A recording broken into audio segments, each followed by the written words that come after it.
Now, we have a very special speaker this evening. We have Elizabeth Winkler, who has written this extraordinary book, Shakespeare Was a Woman and Other Heresies.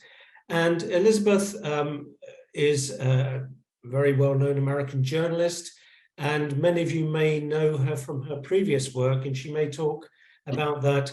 That caused quite a stir in 2019, I think, when she wrote a piece for The Atlantic magazine.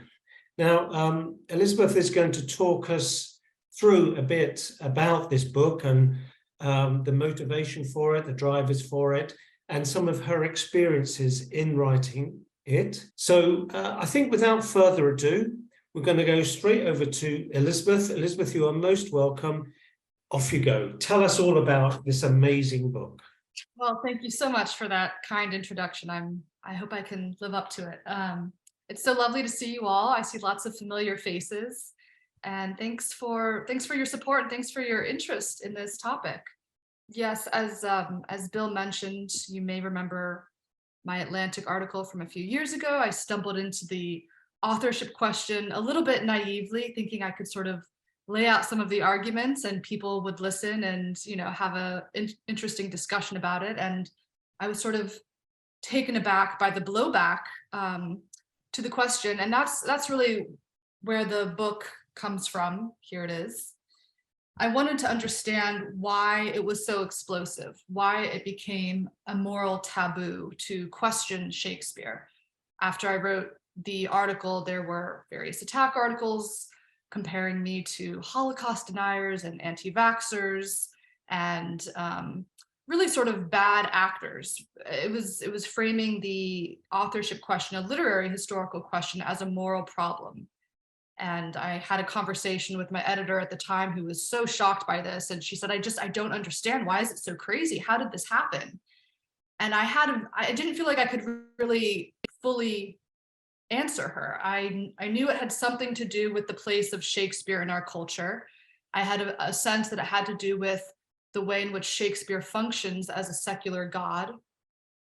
But I didn't have a full answer for her. And I wanted to dig into it a little bit more and figure out why this topic is so difficult to talk about and why it's so taboo. So the book is in part a literary history of the authorship question. It follows the growth of the Shakespeare mythology story, if you will, as well as the emergence of alternate authorship theories. And it's also a work of journalism because I wanted to go around and actually talk to all of these people involved in the discussion. So there are interviews in the book with various Shakespeare scholars, and then also with some of the people you'll be familiar with on the other side, the heretics, the skeptics, including Roz Barber, Alexander Waugh, Mark Rylance, William Leahy, Roger Strittmatter. So I hope the book sort of gives a sense of the lay of the land for general readers who are curious and maybe don't know a lot about the authorship question, but also some really interesting exchanges for those who are deeply familiar with the question and are curious to see how scholars respond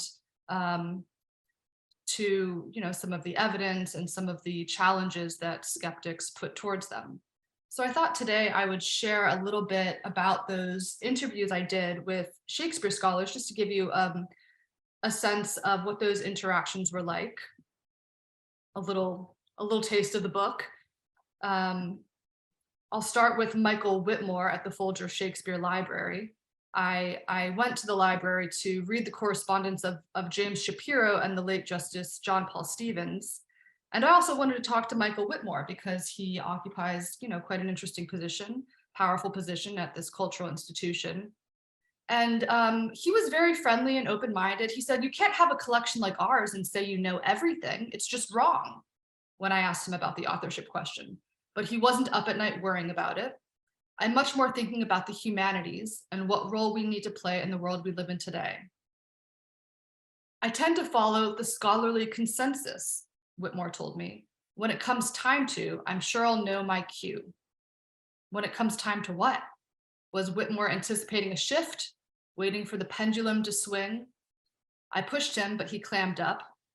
I don't feel compelled to make statements about it, just like I don't feel compelled to weigh in on foreign policy disputes, he said. I don't, are you going to quote me? And our conversation didn't go much further than that. We talked about the Folger, but he really wanted to maintain a kind of, I don't want to say agnostic approach, but he didn't want to get into the dispute too much, because I think he knows that Oxfordians and Marlovians and other people interested in the authorship question are coming to the Folger, and he's trying to cater to all parties. So he was friendlier than other scholars, perhaps. I had a really interesting interaction with Stanley Wells in Stratford-upon-Avon, and I thought I'd share a bit of that interview with you. He had agreed to speak with me, and I wasn't quite sure if he knew who I was or if he had read my article. And so the night before our meeting, I received an email from him. He said, "Dear Elizabeth, I have just discovered that you're an anti-Shakespearean. As you are well aware, I have consistently and frequently expressed my contempt for this stance. I should prefer not to meet with you." So he was bailing on me the night before our meeting, and this was a bit disappointing. I was in Stratford. I wrote back expressing my disappointment. I'd read his books. I had questions, I told him, but I didn't see why we shouldn't have a pleasant and interesting conversation. So I wandered around Stratford the next morning waiting to hear back. This gave me a good opportunity to sort of poke around the birthplace and some of the other properties, and I've written about them in the book. So the next day, standing in the Stratford birthplace bookstore by a collection of purple Ophelia socks and Ophelia silk scarves, I checked my phone. Wells still hadn't responded, and I sent a short follow-up confessing my surprise that he didn't want to talk about a subject to which he has been a leading contributor. I said, "How about tea this afternoon?" Banking on the English love of tea, of course, to resolve all conflicts. "If you hate my questions, you can chuck the tea at me," I added. "I won't complain." And he responded, "Okay, 4:30. So Stanley Wells lives a few minutes walk from Holy Trinity Church. I arrived a little early, anxious about the interview.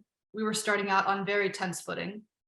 When a journalist becomes an enemy, it is usually after the fact, after the interview, when the subject, who assumes your empathy, discovers that you haven't written what he wanted you to write. He feels that you've betrayed him, that you've been a wolf in sheep's clothing. But the journalist needs to appear as a sheep in order to put the subject at ease.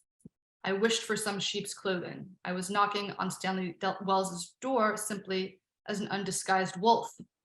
"Come in," he said, showing me into a small sitting room at the front of the house. "Do sit down. Would you like a cup of tea?" He seemed to be struggling between his instinctive contempt for anti-Shakespeareans and his Englishman's need to perform the requisite social courtesies. I told him I would have tea if he was having tea, but he was not having tea, so we did away with the tea. I immediately regretted it. Without the tea, things suddenly felt very cold. We had nothing to ease our way in, nothing to soften the hard edges of the interview. Instead, we faced each other like two wrestlers in a ring. He settled into an armchair.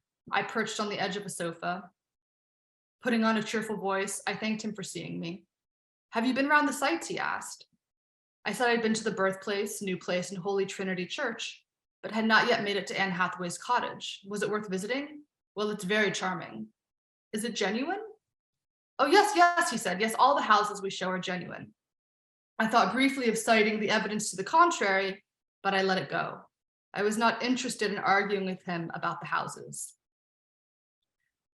Glancing around the room, I took in a picture of Wells smiling with Reverend Paul Edmondson at a parade that looked like the Shakespeare birthday celebrations, as well as a painting of Wells wearing his knighthood medal. In 2016, he was knighted at Buckingham Palace for services to scholarship.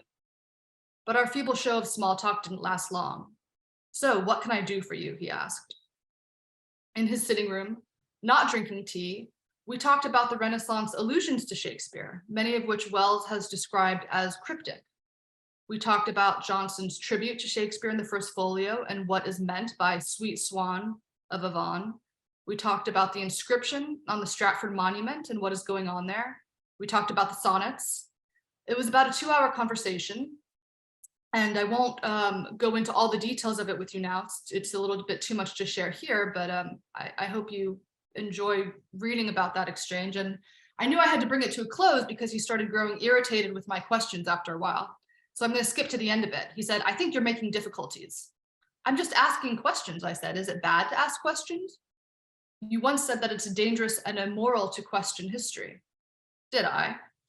I asked if he still thought it was dangerous to ask questions. "It's difficult to be confident about the past," Wells said, "but I think it is dangerous, yes." "Why?"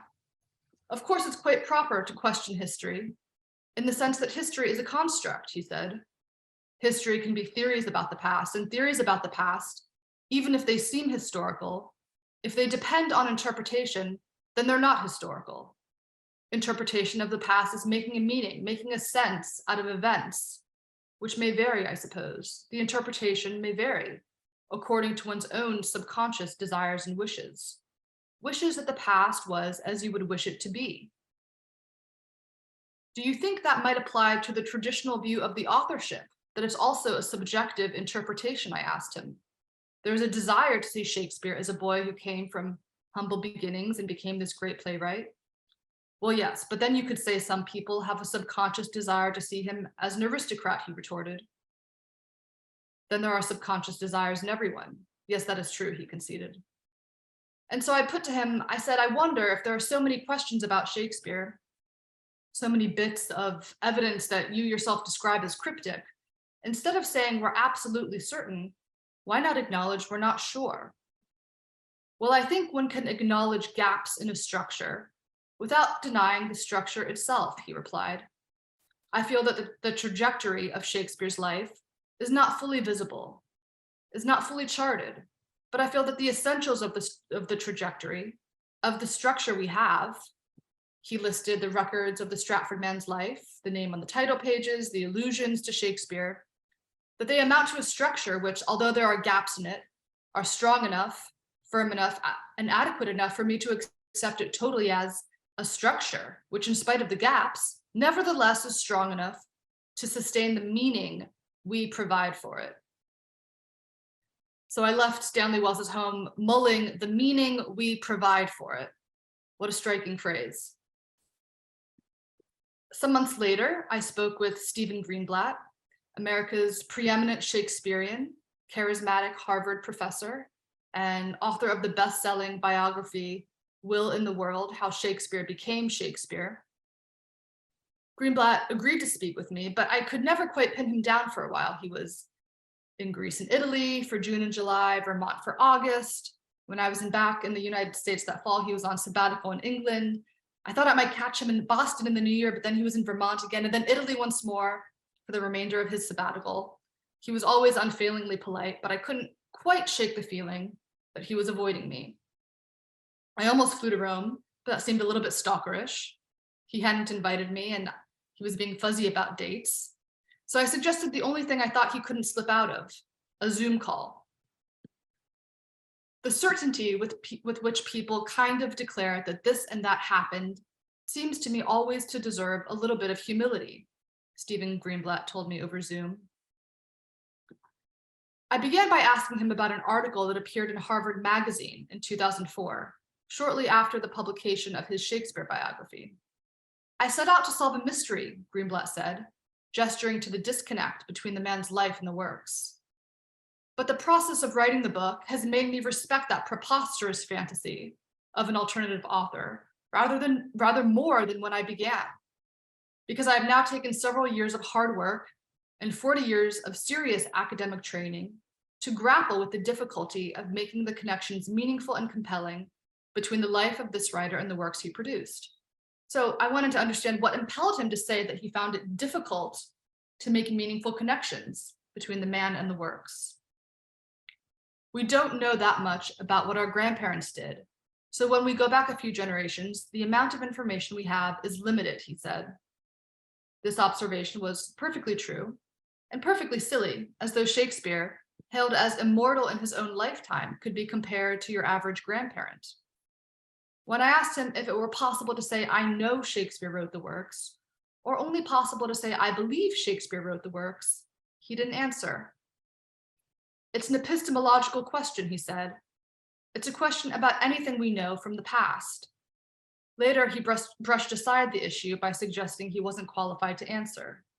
These epistemological questions are above my pay grade.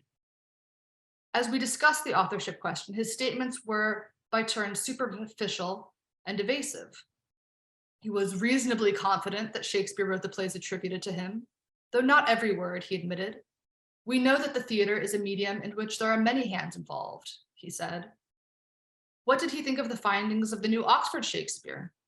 He was interested, but he was burned years ago when he edited the Norton Shakespeare and accepted Stanley Wells and Gary Taylor's attribution of the anonymous poem Shall I Die as being by Shakespeare, an attribution that was later rejected. There is about all such things, not just in literary attribution, in law, for example, always room for doubt, he said. So he was opening himself up more to doubt than I had really anticipated, actually. He was not closing off the question, and that was interesting. I wondered if he cared about the authorship. Maybe he was one of those people who thought it didn't matter, that only the plays mattered. I do care, he insisted, in the way that it would change things to discover that my grandparents actually came from Zimbabwe and not Lithuania. I would have to rethink things I thought I understood. I was intrigued by this comparison to grandparents again, as though Shakespeare were his grandfather. And if Shakespeare turned out to have been someone else, he would have to rethink not only Shakespeare, but himself too.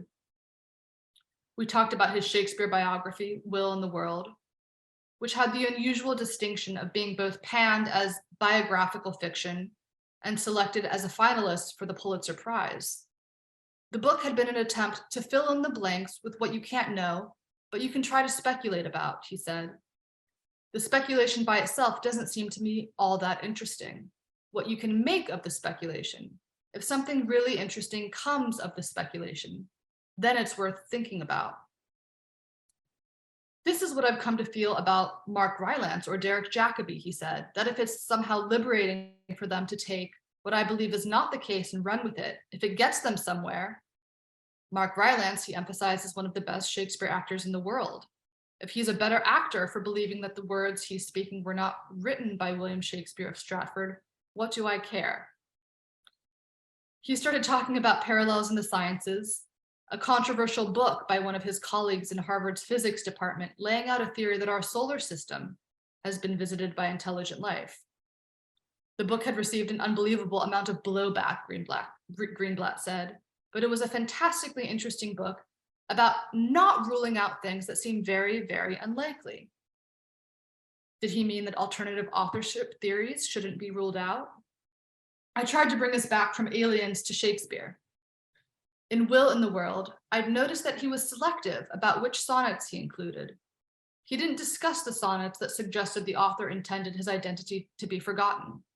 He didn't say anything about my name be buried where my body is, or every word doth almost tell my name, or I once gone to all the world must die. Why did he leave them out? You pick and choose in any story you're going to tell what actually works for you, he said. So those sonnets were not part of the story he was telling. They didn't work in a Stratfordian biography. What do you make of them? I pushed him. Now that you ask, I imagine that, on the whole, William Shakespeare of Stratford-upon-Avon, son of a glover, without a university education, thought that his name wasn't going to survive. I didn't quite buy this. I said, I know, he knows his verse will survive. It will outlast the gilded monuments of princes.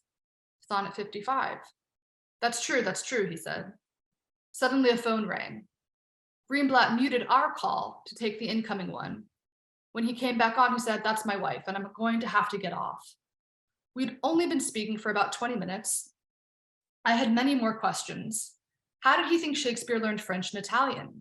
His biography never attempted to explain Shakespeare's knowledge of those languages.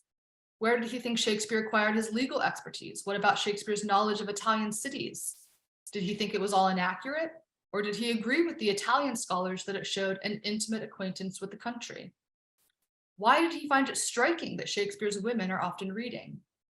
I wanted to see, if confronted, Greenblatt would open himself up to negative capability or twist himself into the usual Stratfordian contortions, I hoped we could pick up the conversation when he returned to the US, but when he was back, he slipped out of reach again. He was busy, he explained, finishing his next book. So I'm going to skip to another interview in my book, which is one of the last interviews I did with Professor Marjorie Garber. She's a Harvard scholar. Many of you, you might know her work. She hasn't written a biography of Shakespeare, but she's written some interesting things about the authorship question. And she writes rather suggestive things like Shakespeare is present as an absence, which is to say as a ghost, and a great deal seems invested in not finding the answer.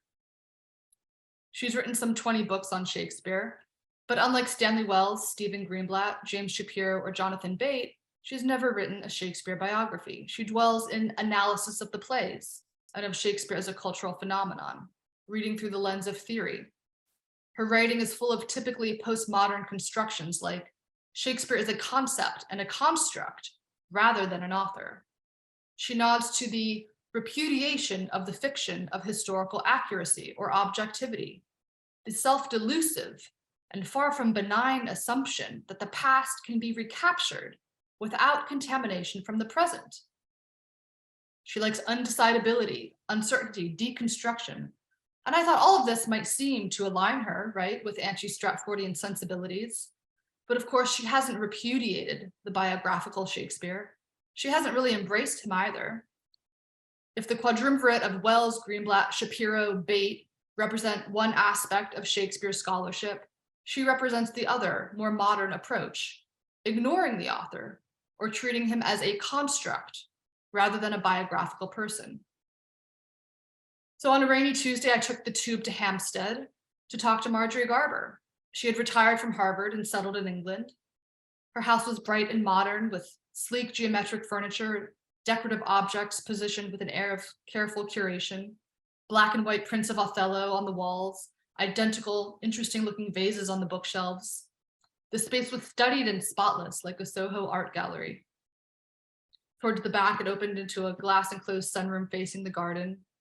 Plants pressed in on the windows, raindrops slid down the glass overhead. Garber appeared carrying mugs of tea from the kitchen. And she gestured towards the dining table where she had laid out a bowl of strawberries and a plate of madeleines. She was talking about a book she had just finished writing. She had plans for another soon to follow. But we hadn't been talking long when she delivered what she described as her position on the authorship. I'm interested in the plays. I teach the plays, she said. I'm interested in the characters. I'm interested in the reception of the plays. I'm interested in how they've been interpreted over time. I'm interested in actors and how they've made us feel about Shakespeare's characters. I'm interested in the language. She was interested, in short, in everything to do with the plays, except who wrote them. Should I understand that you don't think there's any reason to doubt the authorship? I asked. No, I'm not saying that. I'm saying that's not where my attention as a Shakespeare scholar goes. I'm not a biographical scholar, and I don't make biographical claims. I don't make claims that Shakespeare, as a resident of Stratford, would have heard about this or that bird. I don't make claims how he would have walked down a certain street and seen something. That's not what I do, she said. Between us on the table lay a copy of a recent New Yorker cartoon. Many of you have probably seen it. She had printed it out to show me. It depicted two schoolyard bullies approaching a nerdy-looking boy wearing glasses and a sweater vest. The caption read, "Word around school is you've been attributing Shakespeare's works to Edward de Vere." The bullies were implicitly Stratfordian. Their victim was Oxfordian. It was a commentary on the discourse of the authorship question. I think what's fabulous about this is the lay reader will recognize this as a concept, said Garber.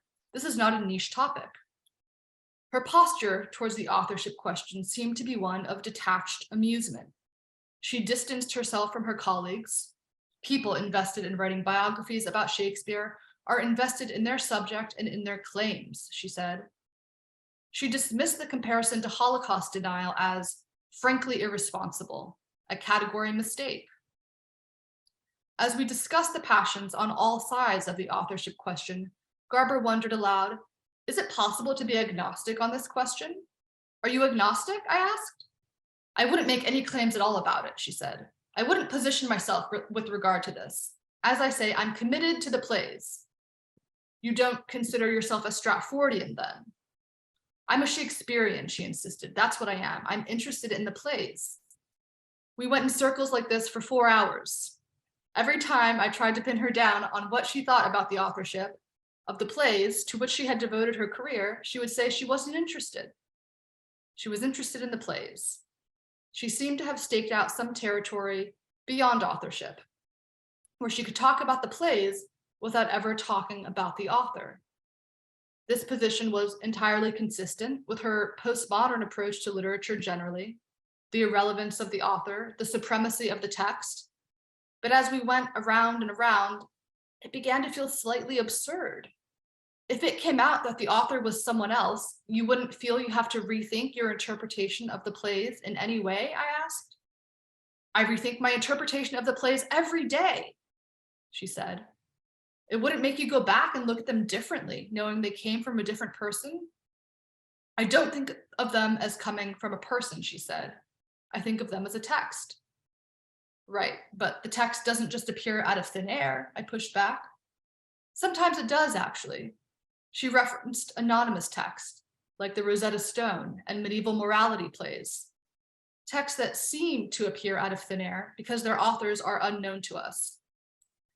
She treated the plays like anonymous texts, I realized, like they didn't have an author. Do you think there are reasonable grounds to doubt the authorship? I tried again. I've no idea, she said. You don't know? It's not my research. I keep telling you that. But that's so crazy, I blurted out. You're a Shakespearean. You spent your whole life studying Shakespeare. Would an Austen scholar say, I don't know about Austen? But we know a lot about Austen, she said. It was as though in her carefully studied way, she had put on blinders. She would look at the plays brilliantly, with unparalleled insight and intelligence. She would look at their reception among readers over the years, their performance by actors, their interpretation by scholars, but she wouldn't look at their author. When I asked if she followed anti-Stratfordian research, she said, I do not. I was a little surprised that she didn't want to know more, at least maybe about the Oxfordian theory, given the role Freud has played in her work. Freud is one of Garber's major intellectual influences. Her first book, based on her PhD at Yale, was on dream in Shakespeare and draws heavily on Freudian theory. She calls Freud a master. We were sitting, in fact, only a mile from Freud's house, now the Freud Museum, where he spent the last year of his life after fleeing Nazi-occupied Vienna. Garber explained to me that she would read Oxfordian arguments if they were published in scholarly peer-reviewed journals, but as they hadn't been, she hadn't read them. A reasonable enough answer, though of course Freud read them regardless of where they were published. I don't dismiss anything out of hand, she added. I want to know what the data is. She asked me for some of the data that Oxfordians cite. So I mentioned the 1589 reference to the crew of courtly makers, who have written excellently well, as it would appear if their doings could be found out and made public with the rest, of which number is first that noble gentleman, Edward, Earl of Oxford. Really, she exclaimed. She seemed not to know about this. Oxford was also listed as the best for comedy in 1598, I added. Really, she exclaimed again. That's very interesting. She seemed to teeter on the brink of being interested, in the authorship question before she caught herself. I don't think it would affect the plays, she said. Maybe it wouldn't. But wasn't she just a little bit curious? Didn't she want to know the origin of the plays about which she clearly cared so deeply? I was baffled, to be honest. We talked and talked, and it felt like we got nowhere. The sun set. We hadn't touched the strawberries or the madeleines. Write me down as a Shakespearean, she said again, as I got up to leave. On the tube ride home, I wrote it all down. The studied living room with everything in its correct place, the black and white prints of Othello, the rows of identical vases on the bookshelves, the atmosphere of a disciplined, almost clinical precision, and the famous Shakespeare scholar sitting at her dining table saying over and over that she wasn't interested in the author as the rain slid down the roof overhead, as though if I could just get these images down, I might crack the mystery. not of belief, but of indifference. So I will leave my readings there. Those were a few of my interviews with Shakespeare scholars. I had a number of other conversations, which are reported in the book with Oxfordians, other doubters, and I'm excited for everyone to get a peek at them and see what you make of these discussions. Well, thanks very much for that, Elizabeth. Fascinating stuff.